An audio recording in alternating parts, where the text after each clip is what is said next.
Hi guys, welcome to Mendel's react. Okay guys, எல்லாரும் எப்படி இருக்கீங்க? நான் ரொம்ப நல்லா இருக்கேன். இன்னைக்கு ஒரு சூப்பரான ஒரு வீடியோவோட தான் நான் உங்களை சந்திக்க வந்திருக்கிறேன்.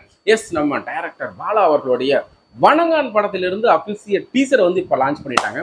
ஸோ வணங்கான் படம் வந்து ஆல்மோஸ்ட் நம்ம ஏற்கனவே நம்ம சூர்யா சார் தான் இதில் கமிட் பண்ணாரு. எனக்கு என்ன டவுட்டாக இருக்குது. ஸோ இந்த படமா வேறு எதுவும் படமா தெரியல. சூர்யா சார் வந்து கமிட் ஆகி அதுக்கப்புறம் ஏதோ சம் ப்ராப்ளத்தினால சூர்யா சார் விலகினதுக்கு அப்புறம் அருண் விஜய் வந்த படம் இந்த படம் தானே அப்படிதான் நினைக்கிறேன். எஸ், அப்படியே இருந்துச்சுன்னா ஆனால் நம்ம கொஞ்சம் பார்க்கறது ஆர்வமாக தான் இருக்கு. ஏன்னா சூர்யா சார் வந்து கமிட் ஆகி அந்த சப்ஜெக்ட்லேருந்து வெளியில் போயிட்டு அருண் விஜய் பண்ணியிருக்கிறாரு அப்படின்னு கேள்விப்பட்டு அதுக்கப்புறம் சில ஒரு போஸ்ட் இதெல்லாம் வந்துச்சு. ஸோ இந்த படத்தோட ஒரு வழியாக வந்து டீசர் வெளியில் விட்டுட்டாரு நம்ம பாலா சார். ஸோ இந்த படத்தில் நம்ம அருண் விஜய் வழக்கமாக பார்த்த மாதிரி அருண் விஜய் மாசான வேஷ்டி சட்டையில் கம்பீரமான உடையில் பார்க்க போகிறோமா, இல்லை பாலாவுக்கே உரித்தான அந்த ஒரு அழுக்கு வேஷ்டி அழுக்கு சட்டை ஒரு அழுக்கா ஒரு சாதாரண ஒரு எப்படி சொல்கிறது, ஒரு கரிபடைந்த ஒரு கருப்பு நிற ஒரு உருவம், இது மாதிரி வந்து ஒரு ஹீரோனா கடை ஏன்னா ஹீரோ இப்படி தான் இருக்கணுமா, இப்படி ஹீரோ இருக்கலாம்டா அப்படின்னு காட்டுவார்ல. ஸோ அது மாதிரி அருண் விஜய் காட்டியிருக்காரா அப்படிங்கிறதான் தெரியல. ஏன்னா அந்த ஸ்லோ மோஷனில் ஓடுற மாதிரி ஒரு ஸ்டில்லை கொடுத்து தான் தமிழில் கொடுத்துருக்காங்க. ஸோ படம் பார்த்தா தான் தெரியும்னு நினைக்கிறேன். ஸோ ஜிவி பிரகாஷ்குமார் தான் மியூசிக் பண்ணிட்டு இருக்காரு. ஆல்மோஸ்ட் ஜிவி பிரகாஷ் வந்து வர எல்லா படத்துலையுமே மியூசிக் டைரக்ட் பண்ணிட்டு இருக்காரு. பயங்கர பிஸி ஆகிட்டு இருக்காருன்னு நினைக்கிறேன். நடிப்பில் வந்து கொஞ்சம் ரெஸ்ட் கொடுத்துட்டு முழுக்க நம்ம மியூசிக்கில் வராருன்னு நினைக்கிறேன். உண்மையிலே நல்ல விஷயம் தான், பாராட்டுக்குரிய ஒரு விஷயம் தான் நினைக்கிறேன். ஸோ இந்த படத்தில் சமுத்திரகனி இருக்கிறாரு, அப்புறமேட்டு மிஸ்கின் இருக்கிறாரு, இன்னும் நிறைய பேர் முக்கியமான ஒரு ஆக்டர்ஸ்லாம் இருக்கிறாங்க. ஸோ எப்படி இருக்குன்னு தெரியல, பார்த்துட்டு இதை பற்றி நம்ம நிறைய பேசுவோமா. வாங்க வீடியோ பார்த்துட்டு வந்து இதை பற்றி நம்ம நிறைய டிஸ்கஷன் பண்ணலாம்.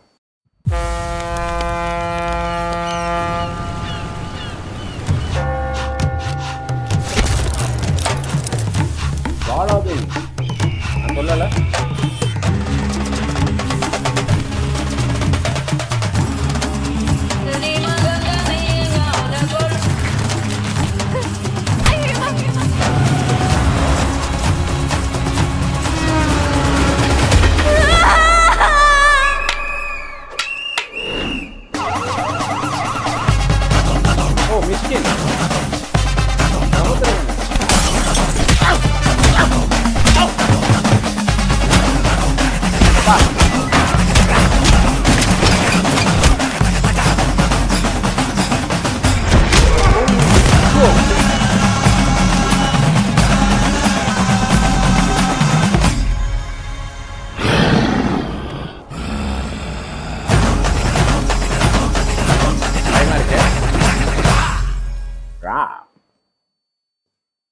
ஓகே யாஸ், நம்ம ஆல்ரெடி சொன்ன மாதிரி பார்த்தோம் பார்த்தீங்களா, நம்ம பாலா சாருக்கு டைரக்டர் பாலா இருக்காரு பார்த்தீங்களா, அவருக்கு வந்து இந்த ஹீரோ வந்து அழகா இருந்தாலே பிடிக்கிறதுல இருக்கு.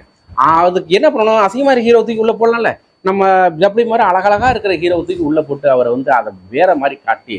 ஆனால் உண்மையிலே ஒரு விஷயம், நல்ல விஷயம் தான். ஸோ ஹீரோனா அழகாக தான் இருக்கணும், 6 அடியில் இருக்கணும், 7 இடங்களத்தில் இருக்கணும், இப்படி இருக்கணும் அப்படி இருக்கணுங்கிறதெல்லாம் கட்டாயம் கிடையாது.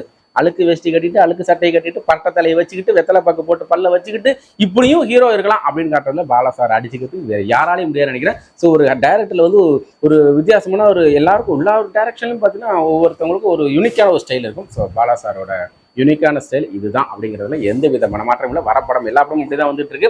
இன்னும் ஒரு 10 வருஷம் 5 வருஷம் கழிச்சு இந்த படத்தை பார்க்கும்போது ஓகே, இந்த படத்தை பார்க்கும்போது ஹீரோ இப்படி இருக்காரா, ரைட், இது பாலா சாரோட படம், படத்தோட மேக்கிங் இப்படி ஸ்பீடாக போதா, இது ஹரி சாரோட படம் அப்படிங்கிற மாதிரி நம்ம காட்டுற மாதிரி தான் இப்போ இருக்கிற டைரக்ஷன்லாம் பண்ணிட்டு இருக்காங்க. ஸோ இந்த படம் வந்து விதிவிலக்கல்ல. ஸோ இந்த படத்தோட டீசர் பார்த்த வரையிலும் எனக்கு வந்து எப்படி சொல்றது, ஆல்மோஸ்ட் நம்ம பாலா சார் ஏற்கனவே பார்த்த பிதாமகன் படம், அதுக்கப்புறமேட்டுக்கு பார்த்தீங்கன்னா ஜிவி பிரகாஷ்குமாரை வச்சு கூட பண்ணார்ல, நாச்சேரி ஒரு படம் பண்ணியிருக்காருன்னு நினைக்கிறேன்.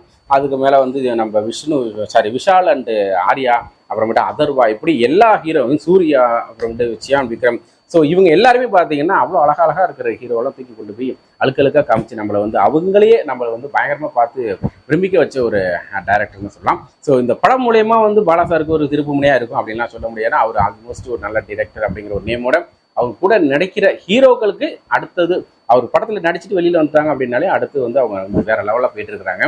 ஸோ அதுக்கு வந்து நிறைய உதாரணங்கள் சொல்லலாம். ஸோ இதுவும் எனக்கு தெரிஞ்சு நம்ம அருண் விஜய்க்கு வந்து இந்த படம் வந்து ஒரு திருப்பு முனையாக இருக்கணும்னு நினைக்கிறேன். ஏன்னா அவர் நல்ல ஒரு ஃபைட்டர், நல்ல ஒரு டான்ஸர், நல்ல ஒரு ஆக்டர், நல்ல ஒரு எமோஷனல், எல்லாமே அவர்கிட்ட எல்லா தரமே இருக்குது. பட் இருந்தாலும் ஏன் அதே மாதிரி அவர் படங்கள் எல்லாமே வந்து சூஸ் பண்ணுற விதம் நல்ல கதையாக தான் இருக்கும். பட் ஏன் மக்கள் இன்னும் அங்கீகாரம் பண்ணல, மக்கள் அவர் வந்து நினைச்ச இடத்துல இன்னும் அடையலை அப்படிங்கிற ஒரு ஃபீல் இருந்துகிட்டே தான் இருக்குது. இந்த வணங்கான் படத்தின் மூலியமா அருண் விஜய் வந்து அடுத்த லெவல் போவார் அப்படிங்கிறது கொஞ்சம் சந்தேகம் இல்லாத மாதிரி இருக்குது. மேபி வரத்துக்கு நிறைய வாய்ப்புகள் இருக்குது. ஏன்னா அந்த அளவுக்கு அவருடைய அந்த சீன்லாம் பார்க்கும்போது ரொம்ப நல்லா இருக்குது. சில பேர் தோணலாம், எல்லா படமும் பார்த்த மாதிரி நடக்குதுன்னா புதுசாக எதாவது பண்ணிட்டு போகிறாரு படம் அப்படிங்கிற மாதிரி தோணலாம். சில பேருக்கு ஓகே, என்னதான் பண்ணியிருந்தாலும் அருண் விஜய் நல்லா பண்ணியிருக்கிறாரு, அப்படின்னு பார்க்குற மாதிரியும் இருக்கலாம். ஸோ படம் பார்த்ததுக்கப்புறம் தான் இப்படியா அப்படியா எந்த அளவுக்கு போகுது அப்படிங்கிறலாம் படம் பார்த்ததுக்கப்புறம் தெரிய வரும்னு நினைக்கிறேன். ஸோ பாடல்கள் அதுக்கு வந்து மிகப்பெரிய பக்கப்படமாக இருக்கணும், பேக்ரவுண்ட் மியூசிக் மிகப்பெரிய பக்கப்படமாக இருக்கணும். ஸோ இந்த படம் எப்படி இருக்க போகுதுங்கிறதெல்லாம் ஒரு தீர்வு நம்ம பார்ப்போம். ஓகே, அப்போ சசிகுமார் கூட அந்த படம் பண்ணியிருக்காரு நினைக்கிறேன், பாலசாரி இயக்கத்தில். அப்படியா, ரைட்டாக எனக்கு தெரியல, ஞாபகம் இல்லை. ஓகே கைஸ், எனக்கு வந்து இந்த டீசர் பார்த்தவர்களும் ஆல்மோஸ்ட் பாலாசார் படத்துக்கான ஒரு தேனி போட்ட மாதிரி தான் இருக்குது. அவ்வளோதான், வேறு ஒன்றும் சொல்கிறதுக்கு இல்லை. நிறைய சொல்லணும் அப்படின்னு தான் தோணுது. பட் இருந்தாலும் என்ன சொல்கிறது, ஒரே மாதிரி தான் தெரியுது எனக்கு. வந்து அதே ஒரு காஸ்டியூமோட அதே மாதிரி காட்டு முன்னாட்டத்தனமாக முட்டு மோதிக்கிட்டு ஒரு அப்படி தான் அது தெரியும். அது ஏன்னு தெரியல, எனக்கு சொல்ல தெரியல. ஸோ அது மாதிரி தான் போயிட்டுருக்கு. ஸோ படம் ஃபுல்லாக பார்த்ததுக்கப்புறம் தான் அது எப்படிங்கிறது நம்ம பேச முடியும். ஓகே, அதை பார்க்கறதுக்கு முன்னாடி நம்ம எதையும் பேசிடக்கூடாது இல்லை, ஏன்னா வேறு டீசர் தானே விட்டுருக்காங்க, அடுத்த ட்ரெய்லர் இருக்குது, அப்புறம் பாடல்கள் இருக்குது. இதெல்லாம் வச்சு பார்க்கறதுக்கப்புறம் தான் படம் எப்படி எந்த அளவுக்கு வரப்போகுது அப்படிங்கிறதெல்லாம் நம்ம பார்த்து ஒரு முடிவுக்கு வர முடியும். ஓகே கைஸ், இந்த படத்தோட டீசர் பார்த்து சூப்பரான, எனக்கு ரொம்ப பிடிச்சிருக்குன்னு தான் சொல்லலாம். உங்களுக்கு எப்படி பிடிச்சிருச்சு, உங்களுக்கு வணக்கான் படத்தோட டீசர் பிடிச்சிருக்கா பிடிக்கலையா அப்படிங்கிறதையும், நம்ம அருண் விஜய் சாரோட பெர்ஃபார்மன்ஸ் எப்படி இருக்குது அப்படிங்கிறதையும் கீழே இருக்கிற கமெண்ட் சொல்லுங்கள், நானும் தெரிஞ்சுக்கிறேன். ஓகே கைஸ், நெக்ஸ்ட் ஒரு சூப்பரான வீடியோவில் நம்ம திரும்ப சந்திச்சுட்டு இருப்போம். என்னுடைய இந்த டீசருக்கான ரியாக்ஷன்ஸ் அண்ட் ஒப்பீனியன் உங்களுக்கு பிடிச்சிருக்கு அப்படின்னா லைக் பண்ணுங்கள், ஷேர் பண்ணுங்கள், கமெண்ட் பண்ணுங்கள், சப்ஸ்கிரைப் பண்ணுங்கள், மறக்காமல் அந்த பெல் ஐக்கானையும் ப்ரெஸ் பண்ணி விட்டுடுங்க. நன்றி, வணக்கம்.